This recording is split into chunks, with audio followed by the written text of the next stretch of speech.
Hey dudes, this is Susan Damante, Pat Robinson in the Adventures of the Wilderness Family movies, and you're listening to Tommy Throwback Kovac on Splat from the Past.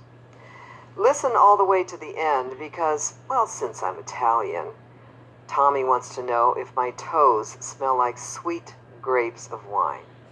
Well, it's none of his business. Enjoy.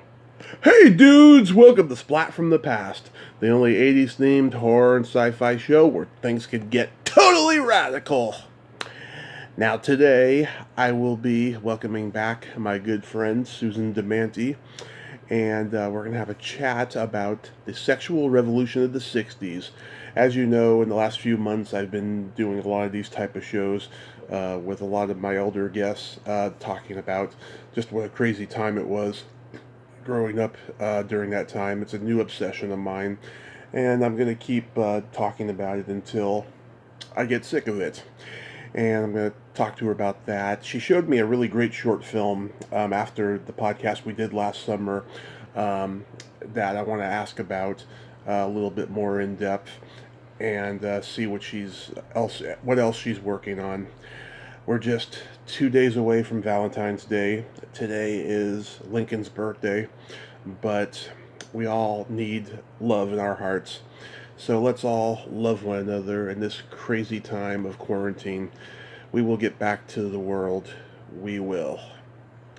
So yeah, here is my new interview with Susan Damante. Hello? Welcome back, Susan. How are you today? I'm good. How are you, Tommy? Pretty good, I mean, considering, we're still in the same place we were last time we talked, but things are getting better, I can see. You mean in terms of the pandemic or Yeah, your situation? in the pandemic, yeah. Things got pretty bad after we talked last time. My mom had a little accident, and she's recovering nicely from it, thank God. I think actually that had happened when I remember you were taking care of her. Oh, okay. Okay, yeah. Yeah. I've done How's she doing? I've done so many podcasts I can't keep up. She's doing pretty good. She found out the other day that she can drive again. She hasn't done it yet, but she's pretty happy about that. I'm just worried, because she got pretty bad neck damage from the whole thing. Yeah, when you drive, you need your neck. Yeah. Look around. Yeah. I hope she's going to get fully. Thank you so much. How's 2020? Can you hear me okay? Yes. How's 2021 for you so far? Actually, it's kind of 50-50 in terms of, like, my joy is extraordinary. I'm loving living in my new home. Mm-hmm. I have my second unit rented out, has not been empty. Yeah. Since I moved in January, so that's tremendous fortune for me to be able to pay my mortgage. Right. And then because I think I told you, I emptied out all my retirement funds and jumped off the I'm going to own my own home cliff and early withdrew from my IRA. Yeah. And so I have a large tax liability this year that I'm struggling to keep up with. But that's doable. I mean, I know it's going to be just for this year, and I'm going to pay it off step by step. The IRS has been, Mm-hmm. The IRS. not wonderful, but Yeah. the IRS has given me a little break, which I'm grateful for. So Nice. I have some time to pay it. But, that's just financial. My hair, my health, and my life condition, my friends, my Buddhist practice, my volunteerism Mm-hmm. is all bringing me a ton of joy. Oh, love it, love it. Yeah, me and my mom, we're back on our diets. With the exception this week, we had Girl Scout cookies, but but other than that, Gotta love those. yeah. But other than that, things are What's your great. favorite? The Thin Mints. Yes, I agree, and I also like the shortbread. Yes, Trefoils or something. the trefoils. Yeah, those are still good. Yeah, the peanut butter cookie Yeah. sandwich ones, they've gotten smaller in recent years. I've noticed. You know, I haven't eaten sugar for probably about 5 years now. So. Oh God, I wish I could say that. Yeah, it wasn't really a decision per se. Mm-hmm. I was really chanting morning and evening and praying to really take care of my health, and Yeah. and it just was kind of, my body just said, you know, it started feeling like I was opposed.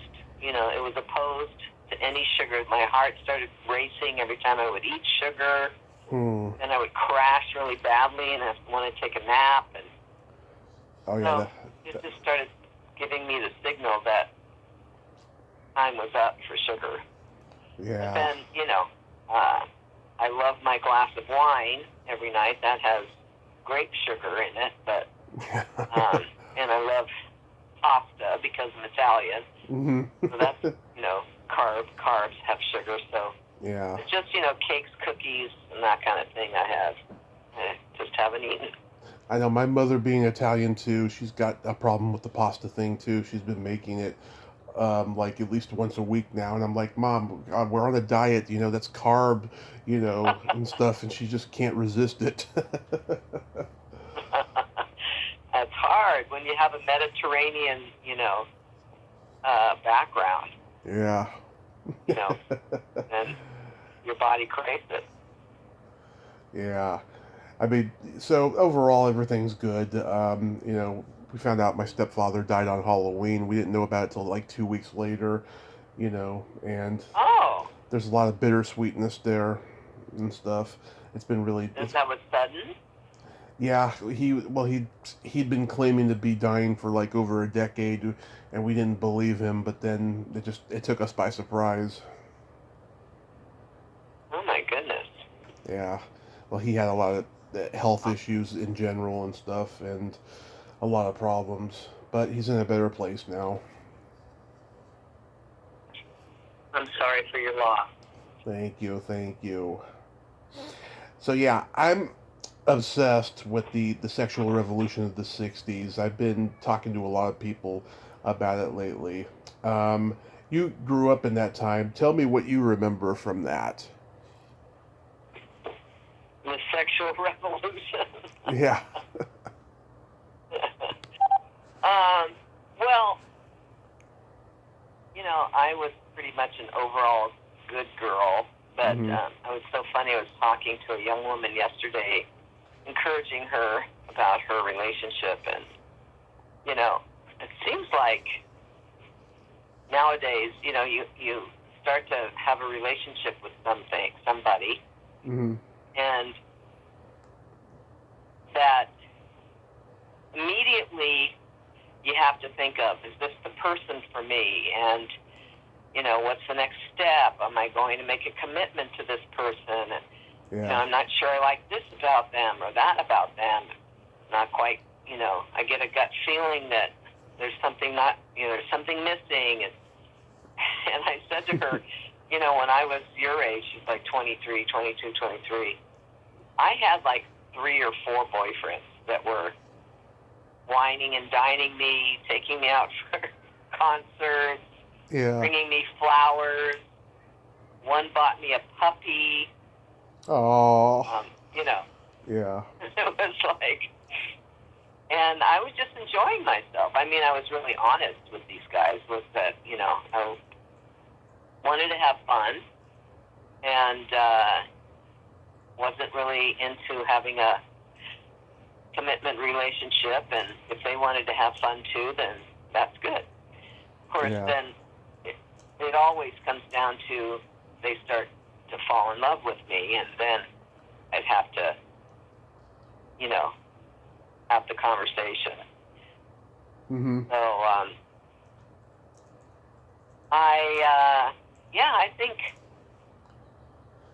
I don't know that I had a philosophy of sexual revolution. It wasn't something like I'm going to sleep with a ton of men because I can. Yeah. It was kind of like that. And I didn't think of it as being like a liberating kind of thing. But, it was a lot of fun. I had as much sex as I possibly could. Love it. Love it. Yeah, I mean, growing up in Redwood City in that time, you probably spent a lot of time going up to the Haight, right, during the summer of love and all that. Definitely. I got to, my older brother, who's now deceased, he introduced me to the Fillmore Auditorium. Mm-hmm. It was kind of like the movie Almost Famous. Yep. Because I was sort of tagging along, and I was wondering why people were spinning around and dancing, and my brother said, they're on LSD, and I was like, what's LSD?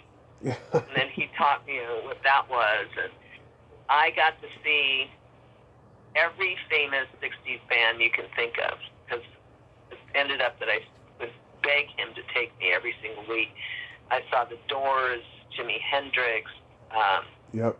Cream, Eric Clapton's first band, Big Brother and the Holding Company. Big Brother and the Holding Company, Janis Joplin, Yeah. Jethro Tull, B.B. King, Albert King, Taj Mahal, Country Joe and the Fish. I mean, Quicksilver Messenger Service, Santana. Quicksilver, Yeah. Santana, and The Who. I came home, I went to go see The Who, and I was sitting, they had speakers that were like 10 feet tall. Yep. And I think I was sitting right next to one. And I came home, my mother was so worried that I went deaf. I couldn't hear for like a whole week. I came back from that concert. It was so loud. And Keith Moon was alive, so his drumming was just mesmerizing. Wow, what a force he was. Yeah. Oh my God. And of course, Ginger Baker. I love drumming, and so I love Ginger Baker, Keith Moon. They were just incredible. Yeah. Then we would go to Winterland after the Fillmore sort of shut down and got too small. Yeah, I interviewed the bass player from Big Brother and the Holding Company, Peter Alpin. He was my 1,000th interview back in October, and I met him at a Comic-Con because R. Crumb, designed their album covers, for Cheap Thrills and all that, and we had a good 80-minute conversation about Janis and the music and all that. And what an amazing time that was, Wow. Yeah. And when I talked to Nettie, she told me about Jim Morrison and the Doors. Mm-hmm. What was her experience? Well, she hung out with them because she was in film. I think she said film class or something with Jim at UCLA, and yeah, she had some amazing experiences with them. I can't remember everything she said, but she did say it was a wild time. Yeah, definitely. For sure. Did your That's tragic, all of those guys, Hendrix and Joplin and Morrison, 27 years old. Yeah. All of them. All like a year apart. Yeah. All like a year apart from each other too. Totally. Yeah. Did your mother insist that you got on the birth control pill? Yeah, actually. got on birth control because of irregular menstrual cycles. Mm-hmm. And then, it came in handy when I would have relationships. I was on birth control for quite a number of years. Yeah, I talked to an actress from Canada. She said that her mother insisted on it when they got the pill up there in like 68 or something, 67, 68. Yeah. It was Yeah. Yeah. I mean, it was really a lifesaver. Yeah. Because, condoms weren't always guaranteed. No, they still aren't. I know, it's funny. I went through my leather jacket the other day, and I had so many condoms in there going back like 12, 13 years because I was going out like every night during that period, up until 2015 when I had my accident and stuff. And yeah, I mean, I got to experience a lot of cool stuff too. Yeah, what was it? Did you have a sexual revolution yourself? I did, yeah. As soon as I lost weight in 2007, I was just it came easy for me. It made me more confident, And I was working as a bouncer in a bar, and just every weekend, I'd be just cleaning up like super fast, and of course I didn't do it all myself. I had help, and just clean up fast just so I can get out of there and, go to the hotel or whatever and have sex, with whoever I met that night. And it was a great, oh my gosh. it was a great time. Oh, it was, it was the Swinging Door, which used to be the Prince of Wales pub. Did you ever go there? No. Where was that? It was in San Mateo on 25th Avenue. It opened in 1955. It was the Swinging Door up until 1972, and then it was the Prince of Wales until 2007. And I was like one of the early guys to get hired to be a bouncer there when it became the Swinging Door again. And yeah, and so it was like the Studio 54 of San Mateo. I mean, everyone was just doing something there, and then of course law enforcement got involved. They had heard rumors and stuff about, the after parties that we would have in there and stuff. And I don't know at what point it stopped, but like right after I left, I heard they had to stop doing that because because law enforcement was like camping outside of the bar because they wanted them to operate and then clean up and then get the fuck out of there.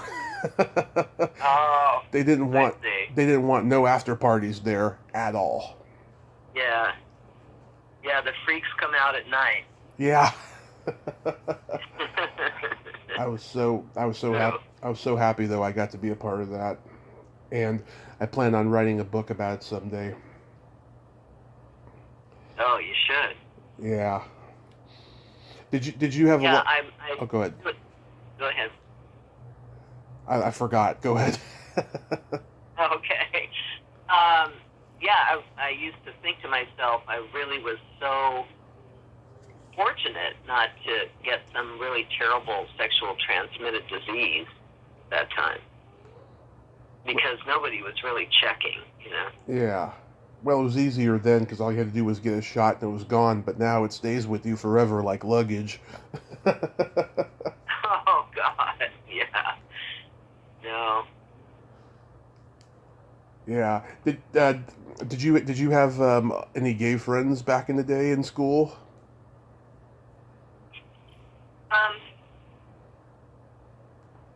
Well, we didn't really. I mean, it was kind of awesome, I think, in one sense, and terrible in the other. That people could talk about it, but we didn't look at people in that way. Right.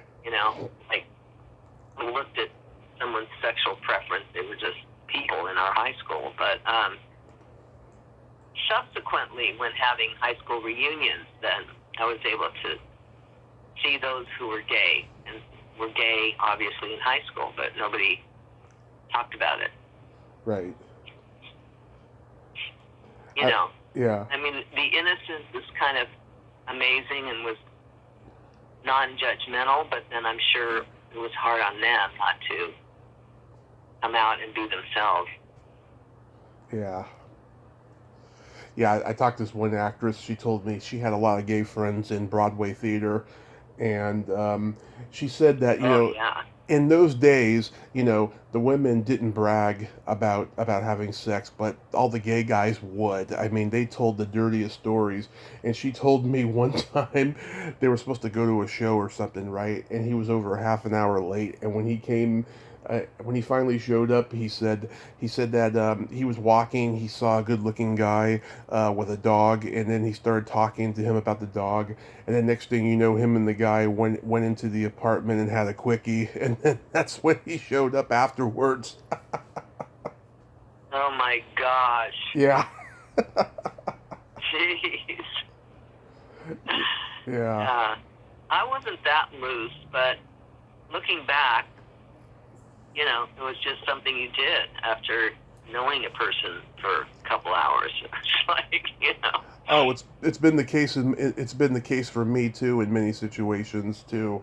I don't know. I just I mean, I'm a pretty big guy, and I can be intimidating to some people. But then the other time, they just see the goodness in me and see my charm, I guess. Yeah.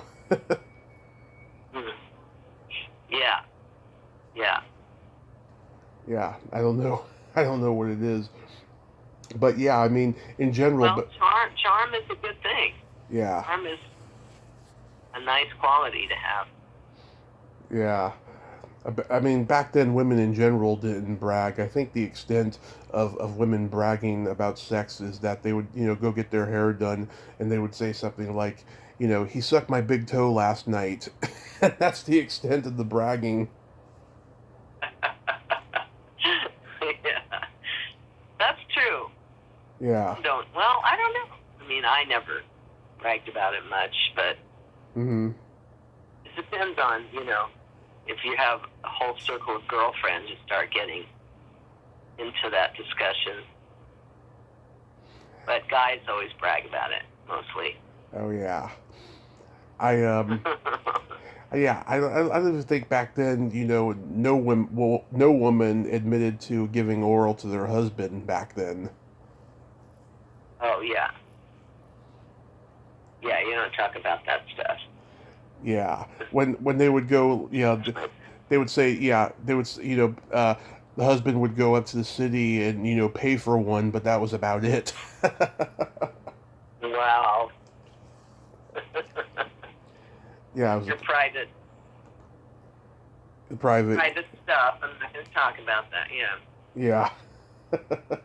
Well, I began practicing Nichiren Buddhism in 1972, so Yeah. I was quite young, and not that Buddhism is against sex in any way, shape, or form, but I just started,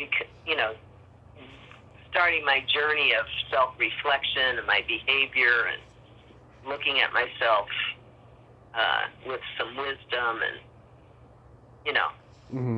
kind of creating a life, how do I want to live my life? Because it was sort of a feather in the wind, prior to that. Yeah. Yeah. And living by the law of cause and effect. So what cause do I want to make? Am I just going to frivolously just give myself, or am I going to actually, build a life for myself? And of course, then 2 years later came along my husband. You had to say to yourself, am I a whore or am I worthy of being in a relationship? Yeah, totally. It's just like, okay, this swinging around and going from guy to guy is not that I was that, promiscuous, but I dated a lot, especially coming to Hollywood, but then that was always so scary in a sense sometimes. One guy took me to, when I was, I'm backtracking now, but when I was 16, a guy asked me out for New Year's Eve, and I remember because I sewed my own clothing, and I also knitted myself like a furry mohaired shell, they called it, which was like a sleeveless sweater.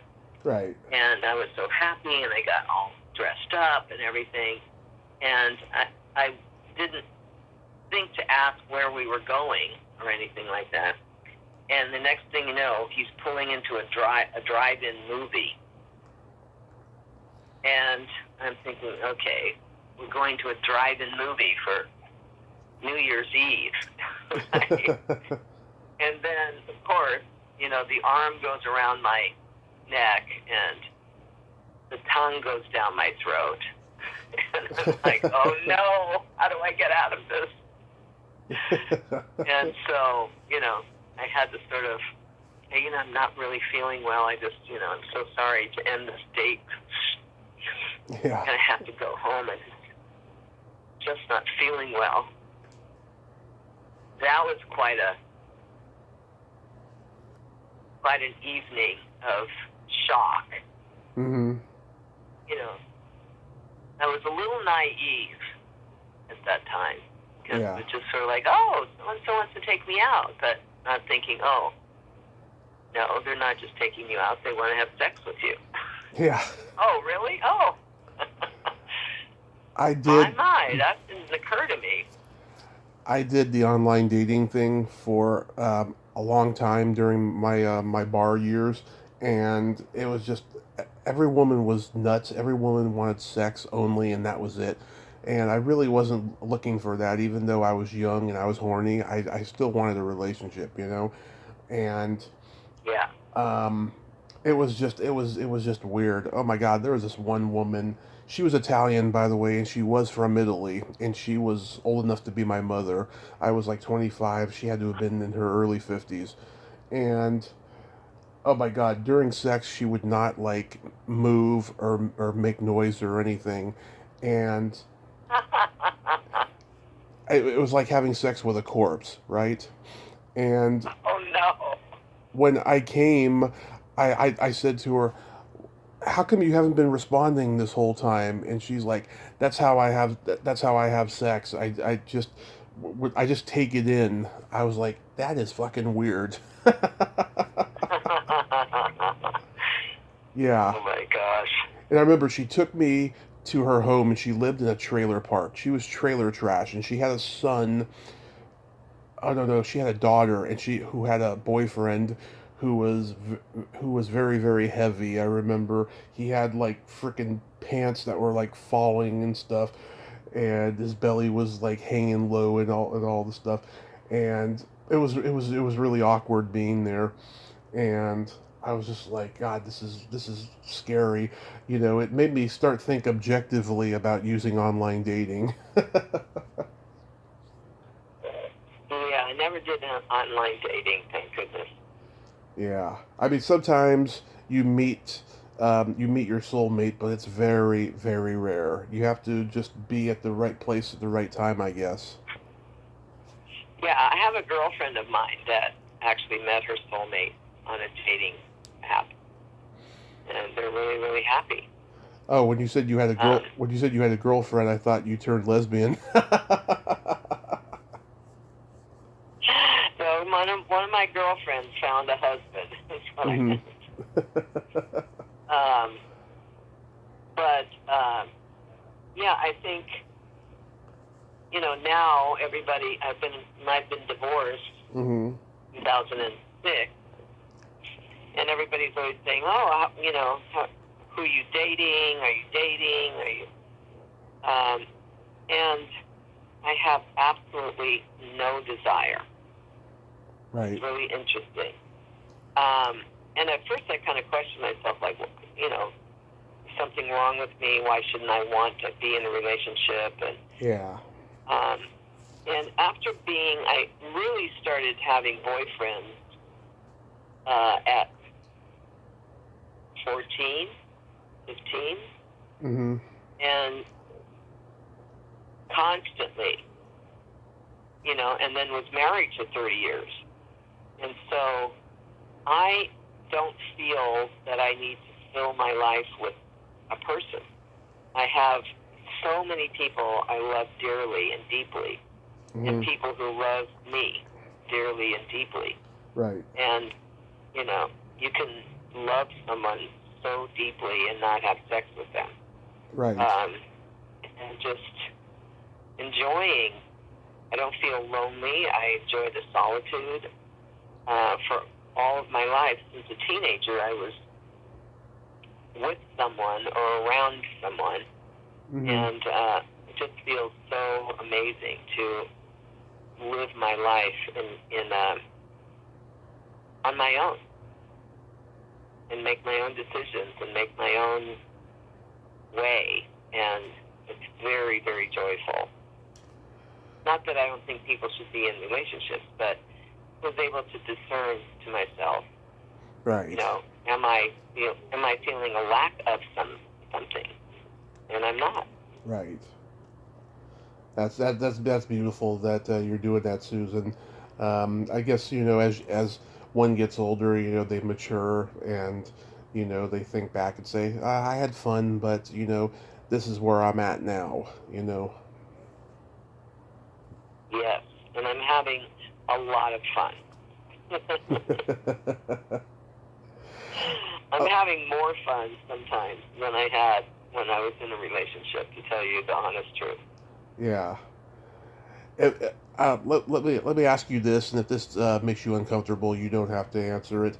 But what's your favorite place to have a quickie in? I'm a bedroom person. I don't do quickies. I mean, we tried, my husband and I, on various surfaces, but just didn't click. It didn't click. I know. I see movies with these people who stand up against the wall. I don't know how the hell that can even be possible. Yeah. Yeah, I used to love to do it in movie theaters when I was in my 20s, and Oh my God. oh God, when I talk to Canadians, they talk about they love to do it in nature, right? I did it one time in nature when I was 26, and a deer walked past us. Yeah, I I actually had a beach sex experience that was wonderful at the sunset. It was pretty amazing. A couple nice, of beach ones. nice. Yeah. Also, when I talk to actors, they say they like to do it backstage, before or after a performance. And I have this one friend. She's one of the founding members of the Groundlings, right? And she told me, and I'm sure Carol could attest to this because she was at the Groundlings too. Um, Yeah. Everybody was having sex backstage except her because she was afraid. Not Carol, my friend. My friend was afraid because her aunt, who's like 12 years older, was in the company with her, and she was afraid that she was going to tell her mother. But her aunt was having sex backstage. Yeah, Well, there you go. yeah. God, that's what I love about the comedy revolution of the 70s.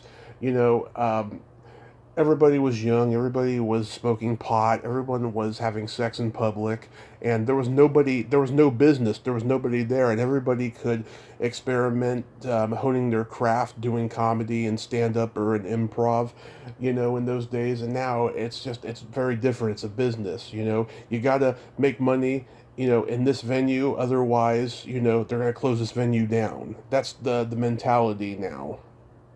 Yeah, it's true. Yeah. True. Yeah, I mean, then there's, online we have the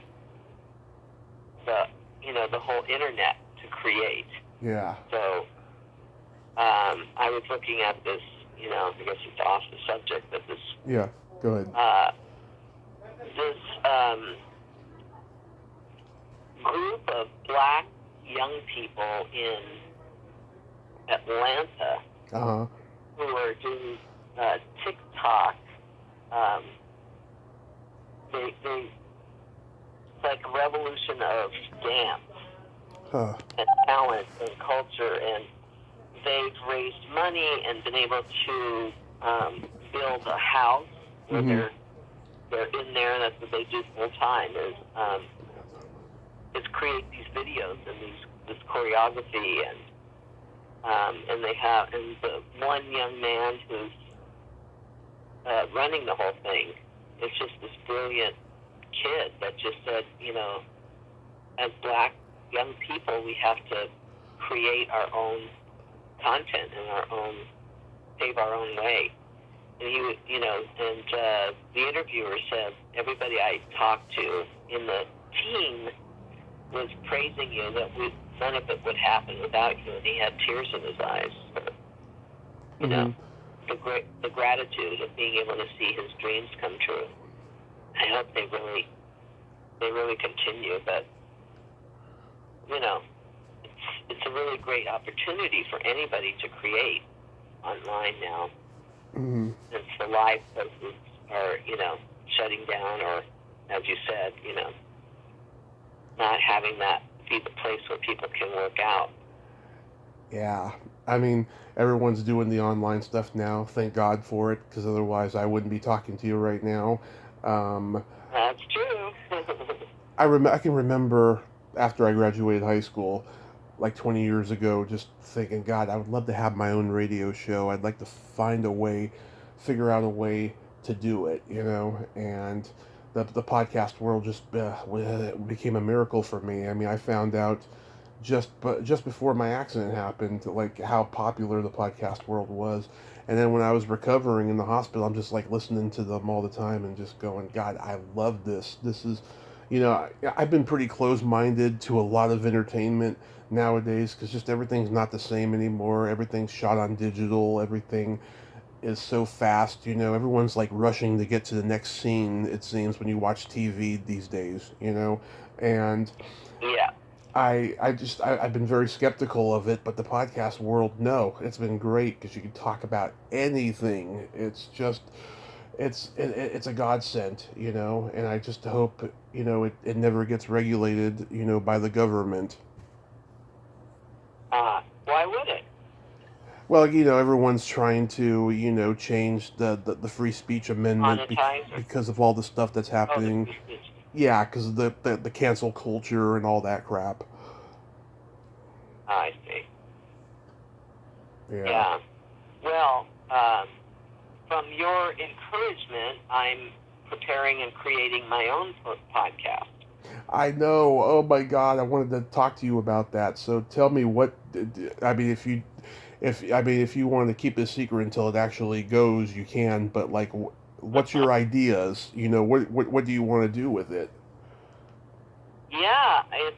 I've been consulting with a producer in New York, and it's actually moving faster than Mm-hmm. we both had imagined. She was just like, well, let's, try to find a structure and try to find a theme, and how do you want it to go, and you get a microphone, and and yeah, we're moving pretty quickly. All I did was just explain to her how, after overcoming Crohn's disease, people would ask me to encourage people with chronic illness, or in general, just overcoming adversity, being a person who has overcome tremendous adversity myself. And Mm-hmm. so I just explained to her what would happen. Then it usually becomes like a 2-hour conversation, but it has to be a video call. It can't be just voice to voice, because I have to look in the person's eyes and really communicate, because it becomes a very spiritual dialogue. Which over about 5 years, I came to see how I had to have it be like that, where the first hour I'm just listening Mm-hmm. to the person and maybe asking a few other questions, but the second hour, because of what I've listened to, my instincts come out, and I know how to encourage that person with one of my experiences or two of my experiences, or just to encourage them to heal and get strong. And it's very gratifying for me, and I just started seeing people breaking through and getting healthy and having, progress in what they were suffering with. And so I said, what I basically do is I'll just start off with, kind of like what you and I did, Tommy. It's just like, hey, what's going on? Oh, yeah, I have tax liability this year. Yeah. I'm just, trying. And then, the next thing I say is, tell me everything. Yeah. And when you say to someone, tell me everything, you see their face that is full of just like shock and surprise and joy, because normally people don't want to hear anything. They don't want to listen. They want to tell what they're going to say. And so she said, I just got chills. That's the theme of your podcast. That's the name of your podcast. Tell me everything with Susan Damante. Mm-hmm. I would listen to that, she goes. So, because originally I was going to name it after my solo show, Life, Death, and Entertainment. But she said that could be sub-themes. Today we're going to talk on the death theme, or today we're going to talk on the life theme. Today we're going to talk on the entertainment theme. And so it'll be just about 30 minutes of listening and 30 minutes of dialogue. Mm-hmm. And I'm going to have, guests come on, kind of like you do. Right. And I have a lot of people in mind to talk to and to learn from each other. I would love to be a guest. Okay. I've got a lot Put me on. Yeah, I've got a lot to talk about. You've overcome a lot of adversity. Oh yeah, lots of it. I'm currently writing a book about my love of cult films, and it's been a very emotional process, because I can remember where I was when I first saw each cult movie that I love, and I'm just it's like essays. I'm just talking about what the movie means to me, where I was when I saw it, what I think about the performances, who told me what when I interviewed them, just stuff like that. I've been working on it for a month and a half now. I whenever I don't have podcasts going on and I'm doing research, I'm writing the book, and it's going great. I have to say, it's gonna. That's so nice. Oh yes, before I sell it, I want you to read it, so I can have a review blurb on the back and stuff. I'm gonna send it to all the people I've interviewed that I trust, and have review blurb words in the back. Nice. Yeah. That sounds great. Yeah, Sounds fun. It's been amazing. Yeah. So you showed me that short film last summer after we talked, and I told you I loved it. I thought it was great. What's the status of that? Has it been released? Is it going to become a series? It has. Its life is still in the festival circuit. Mm-hmm. It's won 3 awards so far. I'm in the process of getting ideas of writing either a full screenplay of it. Nice. Or might be a series. I'm not quite sure how it's going to pan out, but everybody that sees it says, so what happens next? What happens? What do they do? Do they take revenge? Do they, so that's a good thing to hear, is people want to see what happens next. Yeah. Oh my God, that's great, because I loved it. I mean, like I said, there was a hint of a lesbian theme in it. And I hope that's what it is. But you won't tell me. You're like, maybe. Yeah, well, as a writer, you kind of have to just sit down and begin. Yeah. So it's hard for me to sit down and begin. There's a lot of other things I've had to take care of. There's got to be a concentrated, hour, 2 hours of dedicated to that, Mm-hmm. which I haven't found at the moment. Yeah. Do you have any other things that you're working on that's COVID safe? Yeah, we've been, I think I told you I work with Foley Mara, the project, Foley Mara Studios.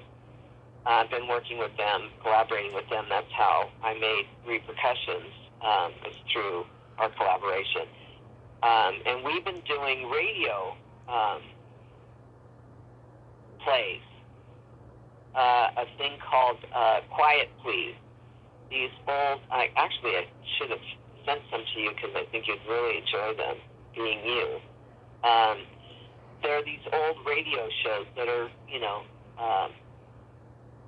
what's it called, eminent domain, where you don't have to get permission to do them.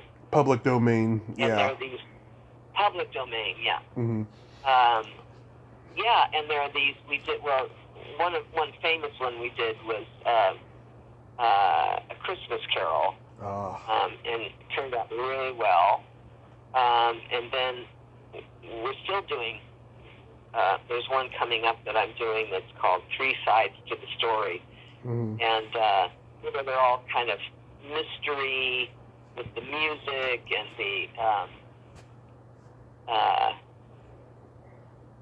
the drama of what the story's, the surprise at the end kind of thing. And they're very cute and funny. And so we've been doing those locally. Mm-hmm. Nice.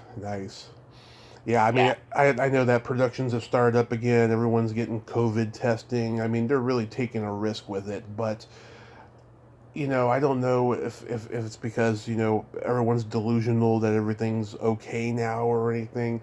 Or they're just, trying to make money just in case, the economy collapses completely and they won't be able to make any money and everything will be gone, Well, Vanessa did 2 movies during COVID so far, and mm-hmm. there was only 1 or 2 people who positively tested. Right. When that happened, they shut down production and then waited till everybody was negative. But I think, from what I'm gathering, all of the film sets are, really locked down with protocols and, yeah. You finish a scene, the mask comes back on, the sanitizing comes in. There's no how to really do scenes that are kissing scenes and whatnot. Taking those precautions. Yeah. So I don't know. It's going to be an interesting, to see how it all pans out. But yeah, I had an audition the other day for All American. Nice. And auditions are coming in, so film production is happening, TV production. That reminds me, you mentioned Vanessa. I'm trying to set up an interview with Jandy, who played Penny Pester and Ladybugs. Oh, yes. Yeah. She finally responded to me on Facebook, and she gave me her email. I emailed her like 3 weeks ago. Still haven't heard back from her, and we shall see. Really quickly, what are your Valentine's Day plans? Well, my son-in-law, that's his birthday, and so I'm going to probably go and spend it with the Giffords. Yeah. Tessa and Chris and Jack. And then March 6th, I'm going to Idaho, where my younger daughter Natalie now lives, and my granddaughter Lola is turning 1 March 10th. Mm-hmm. And she is just a doll. And then February 20th, my grandson, Jack, Vanessa's son, is turning 3, which is a shocking thing already. What? Time flies. Was that Gloria Gifford's family you were talking about? No, my son-in-law's last name is Gifford. Oh, okay. English. So that's my daughter's married name. Oh, okay. I got you. Vanessa's married name. Vanessa Shaw Gifford. Oh, okay. Yeah, I'm gonna get my mom a Valentine's Day card, a birthday card for next week. Valentine's Day is Sunday, and then her birthday is the following Sunday. So I'm gonna get her a card, and I'm gonna get her 2 cards today and hide them, and give them to her on Sunday. May get us. You're a wonderful son. Well, you have to remember, when I woke up from the coma, I woke up on her birthday, so I never forget her birthday. Is that right? Yeah. Wow. And amazing. Yeah. At our local store, they have like a cupcake of the month in the bakery, right? She loves chocolate with raspberry filling. I think I'm going to get her one of those also and hide it. And all right. that's going to be our Valentine's Day, and then oh, that's nice. I'll be pretty happy about that. I miss hugging everybody and interacting with everybody so much. I know, we're Italian, we're huggers. Yes, we are. I know. I actually got in trouble in high school because I was always like hugging the girls, and it made them uncomfortable and stuff. And my mom had to say to the principal, "We're Italian, it's in our DNA." It's so true. It's very true. I don't know what we're going to do going forward. I have no idea. Yeah, we're just going to have to be selective of who we hug, I guess. I guess. I got a couple jokes for you. Yeah? What do you call a pretty girl in Italy? What do you call a pretty girl in Italy? Bella Donna. I don't know. A tourist. Okay. What did one burp say to the other? I don't know.